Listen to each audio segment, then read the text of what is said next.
Jóvenes, buenas tardes. Esta vez vamos a hacer una revisión de los espacios de Sobolev que es extremadamente necesaria para el entendimiento cabal de la teoría de semigrupos.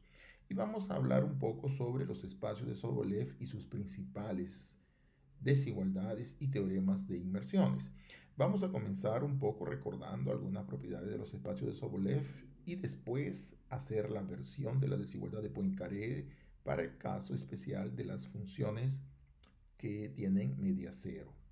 O sea, la primera versión que nosotros vimos fue aquella en donde la función f era una función de h1 y que se anulaba en uno de los extremos del intervalo. Y ahora lo que vamos a ver es la desigualdad de Poincaré para aquellas funciones que no se anulan en los extremos del intervalo, pero que tienen media nula. A esto llamamos de versión 2 de la desigualdad de Poincaré. Y ahí vamos a hacer posteriormente las desigualdades de Poincaré, o perdón, las desigualdades de inmersiones y las propias inmersiones, aprovechando básicamente que los argumentos utilizados en la demostración de las desigualdades son las mismas para las o muy parecidas para, para los teoremas de inmersiones. Haremos la inmersión de los espacios de Sobolev H1 de los intervalos en las funciones continuas y después generalizaremos estos teoremas para HM de intervalos metidas en las continuas de los correspondientes intervalos.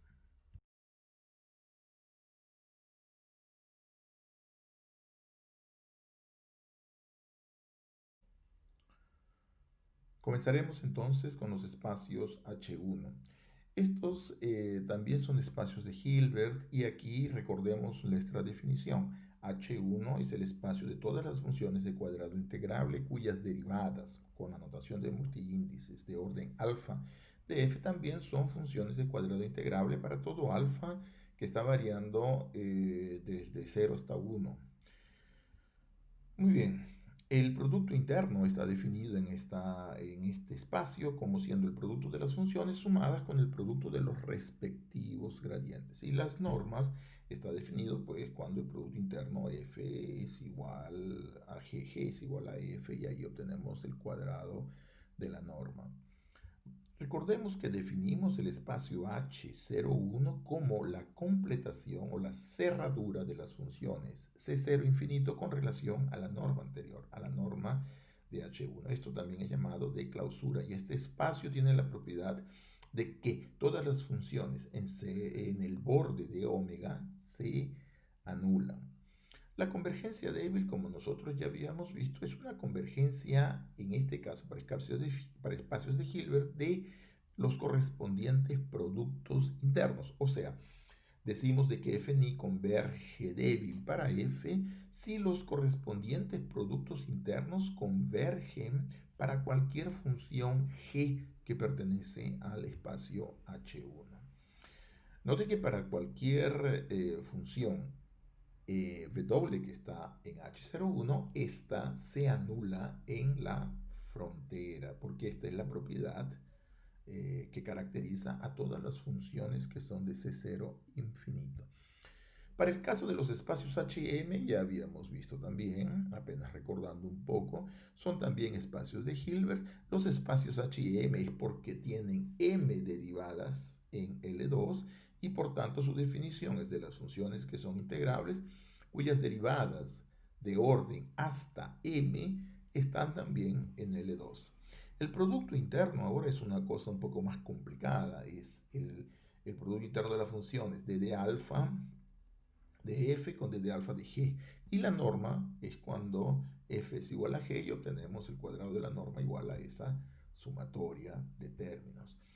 Ahora definimos el espacio H0M como siendo la cerradura de las funciones C0 infinito con relación a la norma anterior que acabamos de definir sobre H&M. Esto también es llamado de la clausura de C0 infinito en el espacio H&M. Y la principal propiedad que nosotros tenemos es la siguiente, de que la convergencia débil, ¿no?, de dos funciones se da si solamente si los correspondientes productos internos están convergiendo para toda función g que pertenece a h. Y además, recordemos de que para cualquier función w que pertenezca a h0, vamos a tener de que las derivadas hasta de orden m-1 se anulan en la frontera de omega. Finalmente vamos a recordar el lema de Du Bois-Reymond. El lema de Du Bois-Reymond en realidad es un teorema que establece que toda función integrable que verifica esta identidad, o sea, multiplicada por una función de ese cero infinito llamada de función teste, nos da cero para todas estas funciones, entonces tendremos de que la f tiene que ser idénticamente nula. O sea, si tenemos una f integrable que sea nula al momento de integrar con cualquier función phi de ese cero infinito, esta función tiene que ser nula. Y esto significa básicamente la propiedad de densidad. En los resultados de análisis funcional, cualquier función que anula a todos los elementos del espacio en su producto interno, por ejemplo, es un conjunto denso, forma parte de un conjunto denso. Entonces, el lema de Du Bois-Reymond, de hecho, implica la densidad de estas funciones. Y esta propiedad es muy utilizada en la teoría de ecuaciones diferenciales parciales, y este resultado pues es extremadamente importante para la unicidad de las distribuciones, como nosotros ya hemos visto anteriormente. Muy bien, vamos a ver ahora los espacios de Hilbert y las ecuaciones diferenciales parciales. ¿Cuál es la relación que existe? La relación que existe es a través del teorema de la representación de Riesz. Este teorema nos dice de que para cualquier elemento que tomemos en el dual del espacio L2, por ejemplo, vamos a tener un elemento en F que va a hacer las veces de un producto interno que va a ser equivalente a la aplicación. O sea, nosotros aquí tenemos una aplicación ahora que a cada elemento de L2 está asociando un elemento del dual dada por esa definición. Y esta definición nos dice de que las funciones de cero infinito van a estar contenidas en L2 y que por el lema de Du Bois-Reymond las C cero infinito van a ser densas también en cada uno de esos espacios. En el último caso, C cero infinito es denso en H01 por la propia definición de este conjunto. Por lo tanto, tenemos de que H01 está metido en L2 y tiene una inclusión densa. Además, las normas, ¿no? La norma de F en L2 es menor o igual que la norma en H1. Esto es por la simple observación de que en la norma de H1 hay más elementos que en la norma de L2. Y por eso esta inclusión de H01 en L2 es llamada de continua. Esto porque el operador identidad que me lleva H01 en L2, que representa esa función ahí, es una función lineal y continua en el sentido de que ella es limitada y lineal. ¿Correcto? Muy bien, el espacio dual del H01 es denotado como H a la menos 1. Entonces así ya tenemos una gama de los espacios de Sobolev para potencias tanto positivas como negativas. Las potencias negativas se interpretan como los duales de los espacios H01 o H02 o H0M. Muy bien, notemos entonces aquí que estamos haciendo una identificación a través del teorema de la representación de Riesz. O sea, el espacio de las funciones de cuadrado integrable las estamos identificando a través eh, de esa aplicación que comenzamos, esa FTDF, la estamos identificando con los elementos de su dual. Y ahora los elementos del dual de F son o están contenidos en el dual de H01, que es H a la menos 1. En este sentido vale esa inclusión. Muy bien, vamos a ver ahora un punto nuevo con relación a lo que nosotros hemos visto, que es la desigualdad de Poincaré en el caso de que consideremos la media nula. Nosotros ya vimos que para cualquier función g que está en H01 es válida la desigualdad de Poincaré. La demostración fue hecha usando argumentos del teorema fundamental del cálculo. Muy bien, entonces por el teorema fundamental, como esta función se anula en cero o se anula en cero o se anula en L, entonces vale esta desigualdad, ¿correcto? De ahí automáticamente tomamos el valor absoluto y nos da valor absoluto de G menor o igual que el valor absoluto de G'. Aplicamos la desigualdad de Cauchy-Schwarz y obtenemos esta última identidad que representa la desigualdad de Poincaré.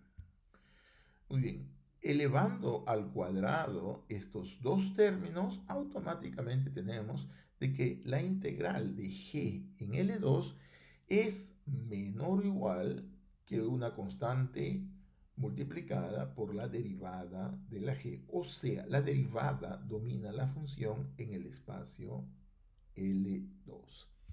Y para esto basta tomar una función g que está en H1, por ejemplo, se puede extender y basta que se anule en un punto, no necesita que se anule en dos, porque podemos repetir el mismo procedimiento, ¿correcto?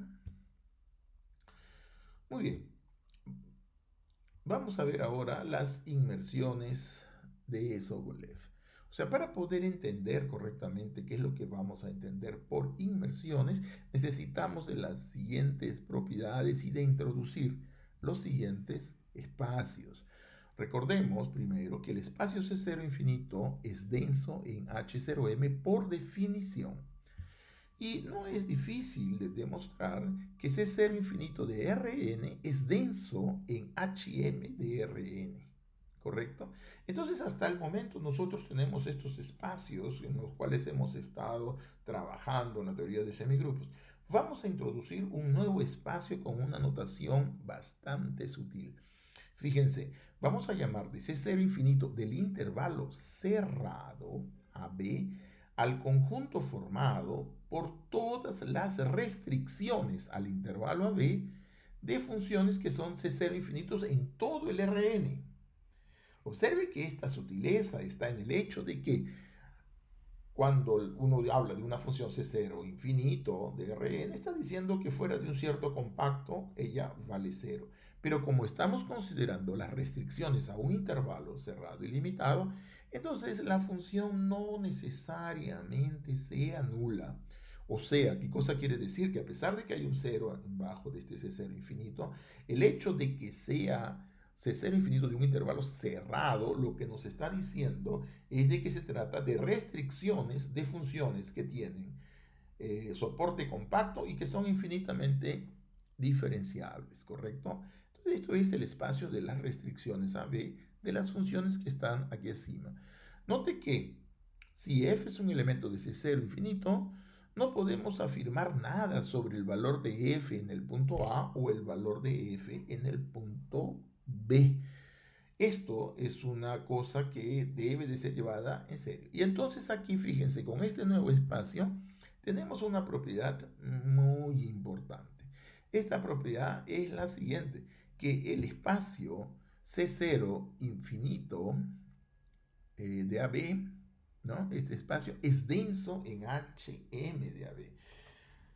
Fíjense, si nosotros no consideramos la parte del intervalo cerrado, o sea, estaríamos tratando simplemente de las funciones infinitamente diferenciables y con soporte compacto introducido dentro del conjunto AB, entonces esto va a ser denso en H0M.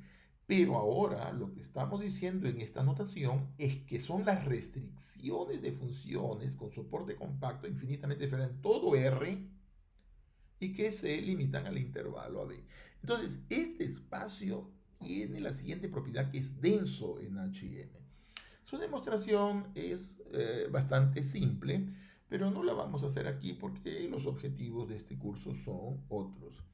Lo que sí vamos a confirmar es lo siguiente. Si nosotros tenemos una función que está en HM de AB, esta función quiere decir que esta función puede ser aproximada por secuencias de funciones en C0 infinito del intervalo cerrado de AB. ¿Esto qué cosa quiere decir? De que existen funciones C0 infinito de todo R cuyas restricciones al intervalo AB van a convergir para F. Y esta propiedad es extremadamente importante porque nos permite llevar todos los teoremas que nosotros conocemos en el cálculo 1, en el cálculo 2, para los espacios de Sobolev vía este criterio de aproximación. O sea, nosotros vamos a trabajar con elementos de H1, de H2, que son elementos irregulares en el sentido de que son apenas funciones integrables.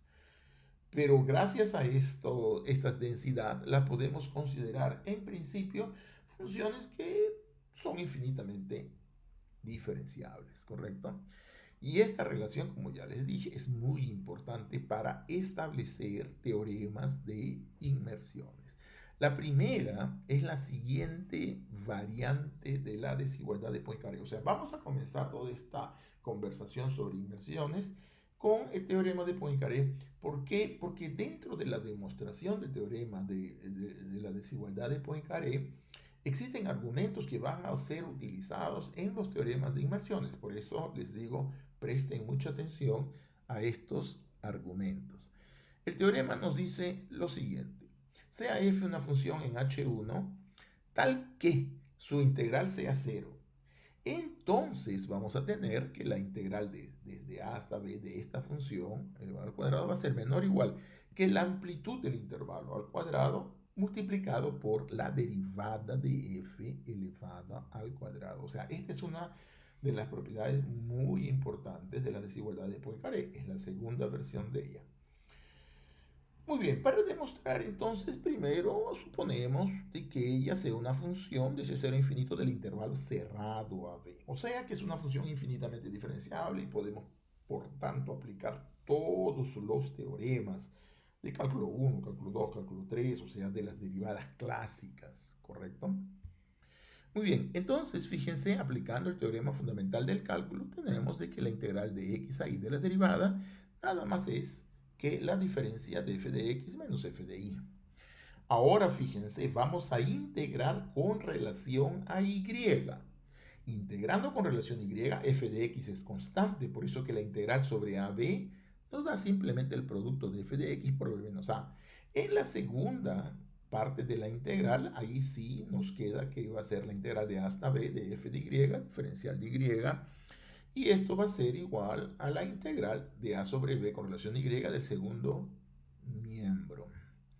Recordando que la media de esta integral es nula, entonces podemos escribir que f de x multiplicado por la amplitud del intervalo es igual a esa integral doble que ustedes ven ahí de la función f de x. Tomando valor absoluto y aplicando las desigualdades de Cauchy-Schwarz, ¿qué nosotros encontramos? Encontramos de que f de x en valor absoluto multiplicado por la amplitud es menor o igual que esa amplitud b de a, porque observen, nosotros ya vamos a mayorar xy por b menos a. Entonces, mayorando xy por b menos a, entonces ya la integral que está dentro de esa integral dupla puede salir como si fuese una constante y ahí nos da automáticamente esta desigualdad.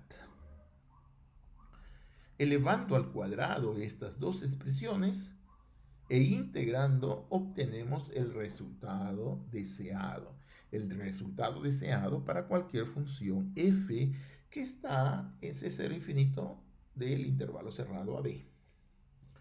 Muy bien. Entonces ahora aplicamos nuestro criterio de densidad. Como C0 infinito del intervalo cerrado de AB es denso en H1, vale el resultado para cualquier elemento F que está en H1 de AB. Y utilizando los mismos argumentos, ¿no? O sea, eso de aquí ya demuestra el teorema, ¿no? De la desigualdad de Poincaré. Ahora fíjense, usando los mismos argumentos que acabamos de usar para demostrar ese teorema, que ya está demostrado, vamos a poder demostrar el siguiente teorema, que el espacio H1 verifica que H1 de AB está contenido en las continuas. Y además tenemos, por el hecho de que estar en las continuas, que el supremo de esa función sobre el intervalo cerrado AB está mayorado por la norma de H1 de la función f que está escrita ahí de forma explícita. Muy bien, este teorema nos dice que el espacio H1 está incluido en el espacio de las funciones continuas y limitadas. ¿Limitadas por qué? Porque son continuas sobre el intervalo cerrado, ¿correcto? Y que esta inclusión es algebraica y topológica. La demostración, como vamos a verificar a seguir, sigue los mismos pasos que la demostración del teorema de la desigualdad de Poincaré. Muy bien, tomamos entonces una función arbitraria de C0 infinito de AB, una función cualquiera. Entonces aplicamos el teorema fundamental del cálculo y de ahí automáticamente tenemos que la diferencia f de x menos f de y es igual a esa integral. Integramos ahora con relación a y, o sea, fíjense, estamos usando el mismo argumento que utilizamos en la desigualdad de Poincaré. Vamos a integrar con relación a y y ahí obtenemos este resultado. De esta vez la integral no es nula porque no estamos usando esa hipótesis y por tanto es un número que lo estamos dejando indicado y lo pasamos al segundo miembro. Y ahí nos queda la otra integral que es una integral dupla correspondiente. Usando la desigualdad triangular, ¿qué cosa encontramos? Que el valor absoluto de f de x e y multiplicado por la amplitud del intervalo va a ser menor o igual que esas dos integrales en valor absoluto. Y utilizando la desigualdad de Cauchy-Schwarz en cada una de las integrales del segundo miembro, vamos a encontrar que el supremo es menor o igual que la norma de f en H1, que es exactamente la segunda condición del resultado. O sea, ¿qué hemos demostrado? Que vale esa desigualdad. Ahora, ¿qué es lo que nos falta demostrar? Nos falta demostrar que después de pasar al límite, f es una función continua. Acabamos de demostrar de que f es limitada en todo el intervalo AB. Ahora vamos a demostrar de que f es una función continua. Y para esto lo único que hacemos es repetir el mismo argumento. Por ejemplo, teníamos eso. Ahora, en lugar de integrar, vamos a considerar el valor absoluto de la diferencia de f de x con f de y. Y de acuerdo a la igualdad anterior, de acuerdo al teorema fundamental del cálculo, nosotros tenemos que eso va a ser menor o igual que la integral de x a y de la derivada de f. Muy bien, usando la desigualdad de Cauchy-Schwarz y los mismos argumentos que hemos usado, vamos a encontrar de que esta diferencia, la integral del segundo miembro, es menor o igual que estas expresiones en valor absoluto, o sea, x menos y elevado a 1 medio, la raíz cuadrada de la integral de AB de la derivada de f de x al cuadrado, ¿correcto? Entonces ahí ya tenemos que esta función, ¿no? Es una función continua. ¿Por qué? Porque es una función prácticamente Holder continua con Holder un medio. Recordemos que una función Holder continua de potencia 1 es una función lipschitziana. Todas las funciones lipschitzianas son continuas. Esta función es una función holderiana de orden un medio y por tanto ella también es una función continua. Muy bien, usando la densidad de C0 infinito del intervalo cerrado AB en H1, sigue completamente este resultado. O sea, mi función es continua y vale la desigualdad del supremo con relación a la norma en H1. ¿Correcto? Entonces acabamos la demostración. Muy bien. Aquí vamos a hacer un razonamiento inductivo. Fíjense, primera cosa que hemos hecho, el teorema anterior, ¿qué nos dice? Oiga, el teorema anterior nos está diciendo si f es una función de h1, entonces es una función continua dentro del mismo intervalo cerrado. Ahora, si nosotros aumentamos el número de derivadas, por ejemplo, decimos f es una función que está en h2, entonces f y su derivada están en h1. Utilizamos la implicación anterior y concluimos que f y su derivada son funciones continuas, ¿correcto? Por lo tanto, ¿qué es lo que tenemos? Tenemos de que si f es una función que está en h2, entonces f va a ser una función c1. ¿Por qué? Porque tiene su función y su derivada continua. Muy bien, repetimos este proceso m veces, ¿no? Y entonces concluimos de que si f es una función que está en Hm, entonces es una función que tiene m-1 derivadas continuas. Y así podemos entonces establecer nuestro teorema. El teorema nos dice que el espacio Hm de AB verifica que Hm de AB está metida en las continuas hasta m-1. Y además vale esta desigualdad, que el supremo de f, el supremo de la derivada de f, el supremo de la derivada de orden m-1, están todos ellos mayorados por la norma de Hm. ¿Correcto? Muy bien. Entonces ahora, jóvenes, llegamos a la parte de resumen y conclusiones. Lo que hemos hecho básicamente es recordar un poco las definiciones de los espacios de Sobolev y principalmente eh, hablar sobre las desigualdades de Poincaré en su segunda versión. O sea, la primera era cuando la desigualdad de Poincaré es válida para funciones que se anulan o en un punto o en el otro punto o en una parte de la frontera, una parte abierta de la frontera. Y la segunda versión es cuando la desigualdad de Poincaré es válida para funciones que tienen media cero, media nula, o sea que la integral de a hasta b, por ejemplo, de la función es igual a cero. Estas son desigualdades bastante importantes y cuya demostración envuelve métodos y técnicas que están estrechamente vinculadas con los teoremas de inversiones. Por eso que a continuación vimos los teoremas de las inmersiones de los espacios de Sobolev dentro de las funciones continuas. Estos teoremas de inmersiones son válidos porque están en el caso unidimensional. O sea, la verdad es de que estos espacios de dimensión en dimensión 2 o en dimensión 3, o los espacios de Sobolev H1 ya no están metidos más en las continuas. Es necesario más derivadas para que estas funciones sean regulares. O sea, a medida que aumentamos la dimensión, necesitamos más regularidad de derivadas débiles para que las funciones se vuelvan continuas. Pero eso lo veremos después. Y finalmente terminamos con generalización de estos teoremas de inmersiones de los espacios de Sobolev. En la siguiente aula haremos más aplicaciones de la teoría de semigrupos de ecuaciones diferenciales parciales.